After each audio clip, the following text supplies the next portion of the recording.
Welcome back to The Hunt, the continuing segment that looks at the games that came out, were updated significantly, or were newsworthy in some other way, sales, that the Raptor played over the last week.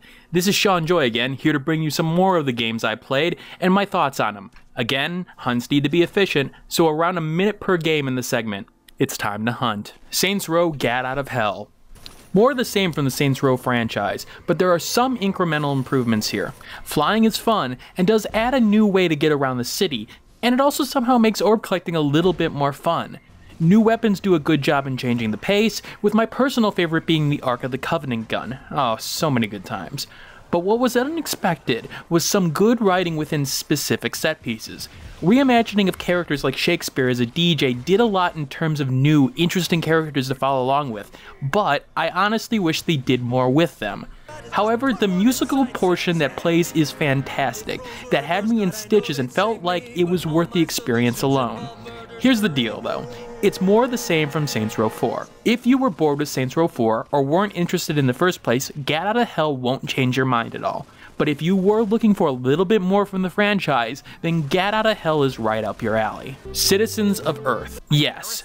God, yes. I initially was taken aback when the comparison was made to Earthbound when it came to modern day RPGs, because most of the time the comparison is made in the quirky nature of the game and it being different, and not that the game is any good. I can safely say that Citizens of Earth is not that. It takes a great influence from Earthbound and combines it with customization and a bright and vivid set of art that makes this a game that I will be playing to completion. RPGs have gone very out of the way in my mind to streamline the process and make gameplay simpler, but in this RPG, the sheer amount of characters that seemingly all play different and the adjustment to enemy difficulty and rewards makes this game an early game of the year candidate for me. Yes, it's that good. Being the vice president and picking up companions as you go through an interesting set of stories involving coffee, aliens, and sheer madness had me with this goofy grin on my face while playing the game. This game oozes style, but along with that has such a unique personality that it stands out from much of the games nowadays. The only thing that really holds it back in my opinion is music,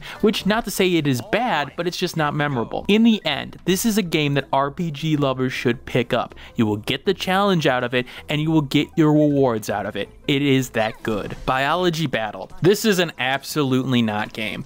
A game that originally came out in 2008, the game has aged a lot, and the game is, well, I'm gonna have to say this, boring. It's a shoot 'em up in the style of Geometry Wars, but there's nothing unique about it. It could have done something with the nano Metabot angle and the cell story-wise, that would have been interesting, but that only serves as a non-existent backdrop in a game that's just got nothing going for it. There is no story mode. The game got on my nerves almost immediately with the lol random sayings on the power-ups, and those power-ups miss the point of the power entirely. You want to feel powerful with power-ups, but these go out with a whimper, and sometimes can even be hard to see that you even got. It took 6 years for it to get from Xbox Live to Steam, and honestly, it should have stayed there, as the game, even at its low price, has nothing to offer over games like Geometry Wars and Scoregasm. Guild Commander. A game for those who like very detailed and controlled management over their simulation games, but are willing to put up with the pacing problems that it creates.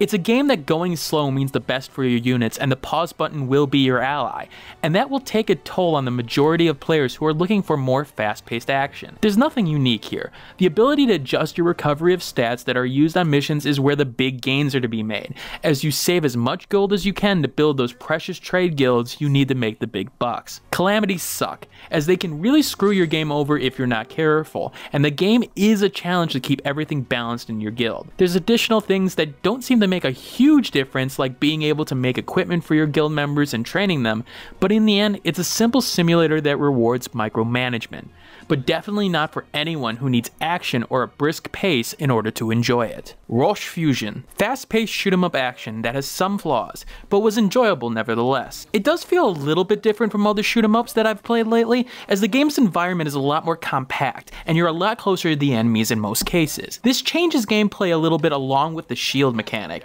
as sometimes getting in your enemy's face makes more sense than getting away from them, even though you can die quickly. The game is fun, although it feels like there's balance issues with some of the power-ups, as for example, the frickin' laser is such more powerful than everything else. But action is tight, and enemy variety is reasonable as they have a lot of different tactics and bullet types. As you go on, it gets more and more chaotic, and those who love trying for high scores will love this. There are problems though, as getting ship upgrades can be hard due to the lack of time the power-ups stay around, and sometimes making it hard to see. It can get frustrating later levels, as it will seem there's absolutely no way to get out of certain situations, but nevertheless it's chaotic fun. A full review will be done by myself in a short amount of time. Scrolls. Note, I haven't played Hearthstone, but with the Humble Bundle being based on card and board games this week, it was time to take a look at some card and strategy-based games. Scrolls was one of the first that I took a look at, and it's a mix of fun and frustration. The extra coins didn't feel like they really helped in making any unique decks, but the 2 decks it gave you were fun to play with. I feel though that there's balance issues.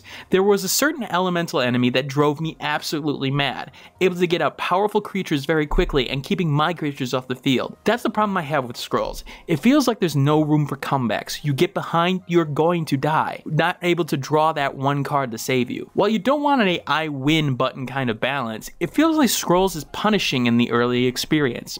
I do like the card and energy mechanic, the ability to discard a card for 2 more cards in one turn. It keeps the energy up, but it's sadly one of those games which is fun to play when you win, but horribly frustrating when you lose, and that usually means I won't stay around playing it. Card Hunter. Honestly, I'm sort of surprised on this one. It's an in-browser game that you get in the Humble Bundle, and it's sort of a dungeon crawling board game experience that you have cards to use against your enemies. This is a free-to-play kind of experience, but early on, the experience seems to not have the need to purchase anything to get into it, even with the bundle giving you some stuff to grab. Your equipment determines the quality of your cards, and that can be important as it may help the pacing of the game, as you will waste turns with no attack cards over and over again. Here's the thing, it's getting harder as I go along, and I am concerned you're going to hit that wall, but there is a good background game here while watching YouTube videos like this one for example, or to be casually playing while you're doing other things due to the stop and go nature of the game. There is tactics involved, and it does show in terms of some of the more harder challenges. It's got strategy, and I will probably be playing a bit more over the next few weeks.